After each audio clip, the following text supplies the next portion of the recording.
Hüseyin abi. O sabah sabah.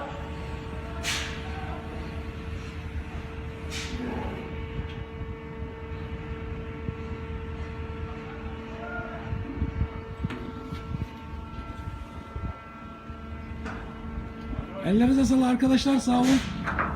Teşekkürler. Bir şey değil Rami Bey. Çift teşekkürler. Teşekkürler. Teşekkürler. Hadi Hüseyin abi.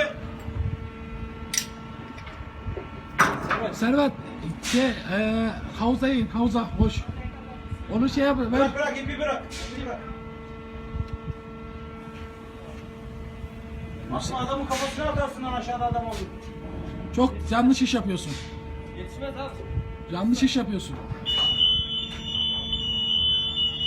Hüseyin nerede? Hüseyin abi. Hadi gel.